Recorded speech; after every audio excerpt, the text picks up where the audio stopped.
We have to encourage the young players to enjoy and compromise themselves to the game. But Spain is very tactical. You have to do this, and that. And players are losing the freedom. If you think that pleasing your coach is going to make you a better player, I'm sorry to say, but you're wrong. Instead, in some cases, it can actually hurt your performance as a player. And I know this because I've been on the receiving end of it.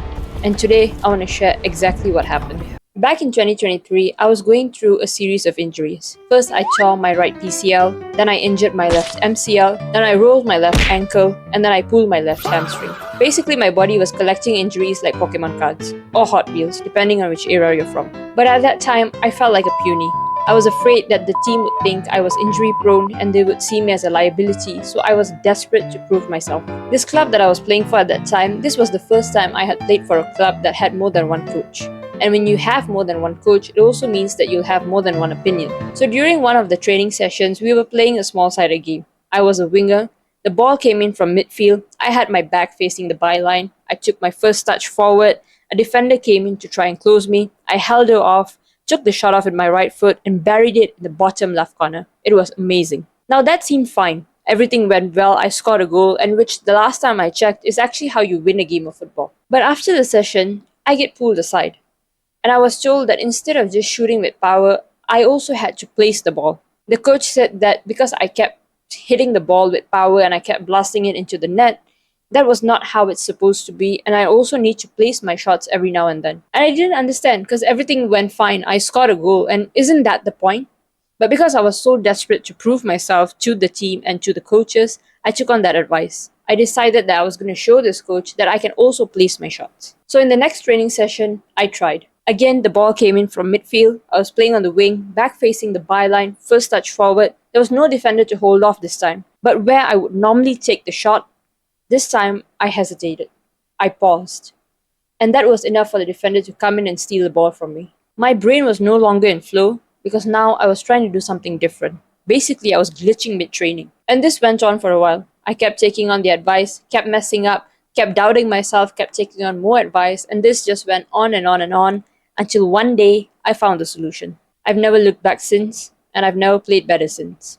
Now, before I tell you what the solution is, I just want to say I am not trying to shit on coaches, but you have to realize that you don't have to listen to your coach.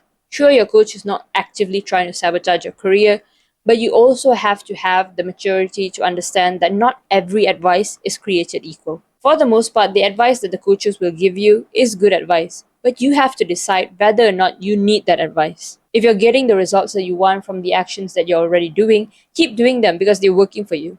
Just because something isn't how it's supposed to be done doesn't mean it's wrong. If you know anything about Chloe Kelly, you would know that she has a very unique way of taking a penalty. She does a hop before she does her run up towards the ball, and then she buries it into the back of the net. Now, if you ask your coach, or any coach for that matter, they would probably tell you that that hop is unnecessary. It would mess with your brain, you would think about the hop more than the shot, you would mess up your penalty, etc. etc. But ask the two-time European champion and she'd probably tell you that she has a really good experience with that hop. It works for her, it has brought her success. Just because it's not conventional doesn't mean it's wrong. Don't go down a feedback spiral of trying to do every single thing that your coach says. Otherwise, you'll have a checklist in a Google Doc on how to make a 5-yard pass. You have to realize that your coach's opinion is just an opinion. If you don't know what to do, or if you're struggling with a certain aspect in the game, like your passing isn't great or your shots are not on target, then yes, go to your coach, ask for advice, and take on that advice. But your coach didn't invent football. Even if you're given specific tactical instructions in the game, you can still always add your own flair into it. Halfway through the game, you might notice that the opposition has shifted their tactics a little bit and your coach hasn't caught on to it yet, but you have. So if you feel like there is something better that you can do to help your team, do that. And don't confuse your stubbornness for confidence. They say that 1's a coincidence, 2 is a clue, and 3 is a certainty. If the same mistake keeps showing up over and over again, there's probably something there that you should look at. Now, the solution to my problem and what helped me when I was struggling is what I call the attitude script. This was what helped me regain control as a player. And no, I don't completely disregard my coach. For the most part, I do listen to my coach, but now I know exactly what to do and what not to do on the pitch, and I am able to design my game around my strengths. So what is the attitude script? Basically, you take out your journal or a piece of paper and you write down the attitude that you want to take into the game. Say you're a striker. One of the attitudes that you could take into the game is a sharpshooter. This is where every chance that you get in and around the box, you take a shot, and you play with that attitude throughout the entire game. Now, if you're unsure what kind of attitudes you can take into a game, I've made a list of attitude personas, and it'll be in the first link in the description box down below. But once you have your attitude written down, you want to make sure that the actions that you take in the game align with these attitudes. Now, most of the time, players set outcome goals. They want to score 2 goals in a game, they want to get 3 assists in a game. But when they don't hit that, they then feel like they have failed and they've not done what was required of them in a match.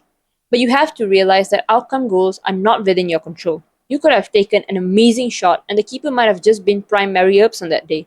You could have put crosses into the box again and again, but your teammates just couldn't get on the end of it to save their lives. So to avoid all of that, use action goals. Instead of saying you want to score 2 goals in a game, say you're going to get 6 shots on target. Instead of saying you want to get an assist in a game, say you're going to put 4 crosses into the box.